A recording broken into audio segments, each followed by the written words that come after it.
अशी एखादी घटना आठवते की जसं तुम्ही सांगितलं की कोणीतरी देवाला मानत नाहीये, ते आलेत आणि त्याच्यानंतर त्यांना असा अनुभव आलाय की तेव्हापासून ते स्वामींचं म्हणा किंवा कुठल्याही देवाचं करा. हो, एक जण होते की ते खूप मोठे होते गृहस्थ. त्यांची बायको यायची, सुरुवातीची अगदी घटना आहे.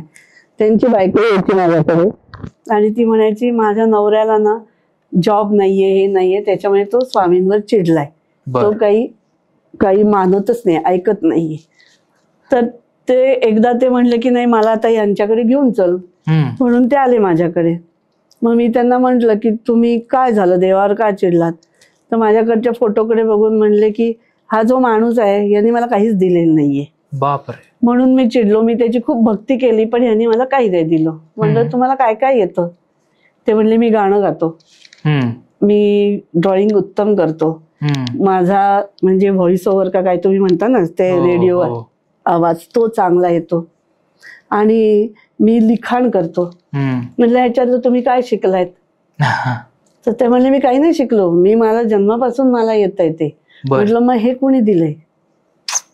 हे त्यांनीच दिले. तर तुम्ही म्हटलं आता एक काम करा, तुम्हाला जिथं पुढच्या वेळेला जेव्हा माझ्याकडे याल तेव्हा तुम्ही एक स्वामींचं चित्र काढा आणि माझ्याकडे या. त्या दिवसानंतर तो माणूस स्वामींची सुंदर चित्र काढायला लागला. त्याला रेडिओवर काम मिळालं.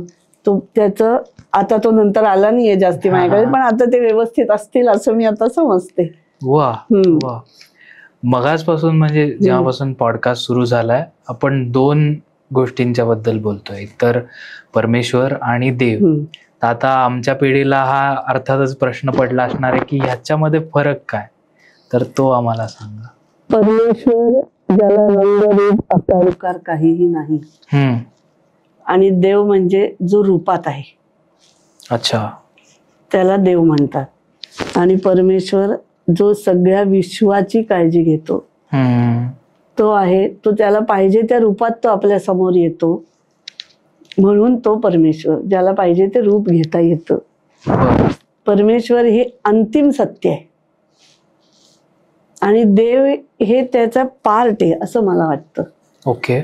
कारण जेव्हा तुम्ही रूपात अडकता तेव्हा तुम्हाला बंधनं असतात, आणि जेव्हा तुम्ही रूपात नसता तेव्हा तुम्हाला बंधनं नसतात. तुम्ही कुठल्याही ठिकाणी जाऊन कुठलंही कार्य करू शकता. अच्छा, असं आहे. त्याच्यामुळे परमेश्वर जे रंगरूप आकार उकार काही जे ज्ञानेश्वरीत सांगतात, आणि देव म्हणजे जो दिसतो आपल्याला, निर्गुण निराकार.